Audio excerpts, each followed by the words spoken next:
The Great Ace Attorney Adventures. I love the Ace Attorney series, and I like all the games in the main series, but there has also been a few spin-offs. The best one is definitely this one, with the Ace Attorney Investigations Miles Edgeworth way behind. The Ace Attorney Investigations ones have 2 games in the series, and I found the first one interesting, but the second one I thought was kind of dull. But then finally there's the abomination known as Professor Layton versus Phoenix Wright. I won't go into too much detail about how much I hate this game, as I've already mentioned this in my Layton mystery journey, Catriel and the Millionaire's Conspiracy, but my dislike for this game is 100% because I found Professor Layton to be an unlikable asshole. If it ever comes to the Switch, I will review it just so I can rant on Layton for 4 to 5 minutes. That being said, the best thing about that game is the multiple witnesses at a time, which I'm happy to say they brought back in this one.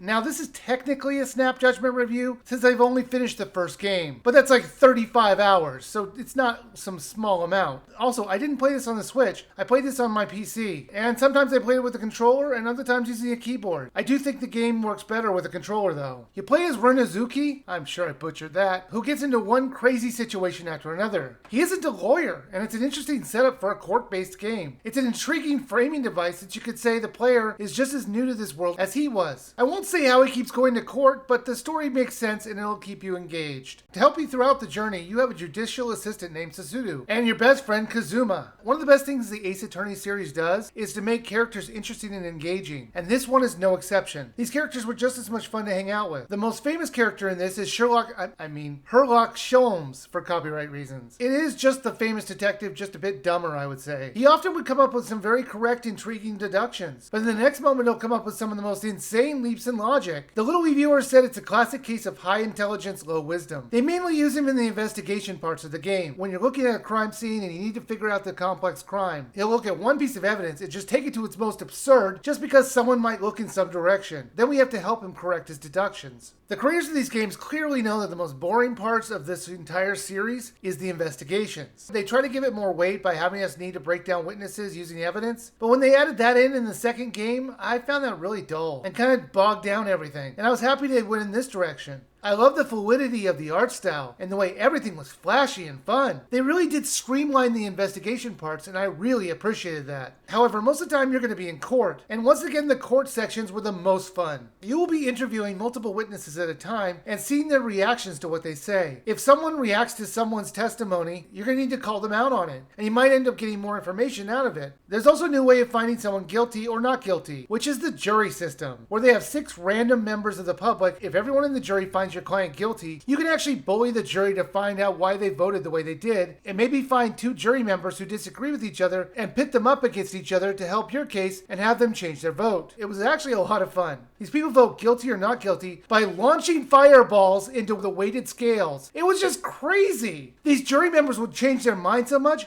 I thought they were just doing it so they could just keep firing projectiles. The judge sure is brave to be sitting in the middle of that fire. One wrong move and he'd be set ablaze. For the most part, I would say the cases were just the right length, with the exception of the first case, which went on way too long. They normally don't have a tutorial case drag on, but this one really did. If you played an Ace Attorney game before, you'll know the frustration of knowing where the game is going before it gets there. Just sitting on evidence, waiting for the magic moment when you can finally use it. And this one is really no different. There were some shocking twists, but for the most part, you'll guess where it's heading. It was strange that they focused so much in the first case on the language barrier between Japanese and the English, to the point where you can't understand a character. But in the second case and on, they just basically dropped it, and everyone can understand everyone else. So why bring up that problem in the first case if you're going to just ignore it another case later?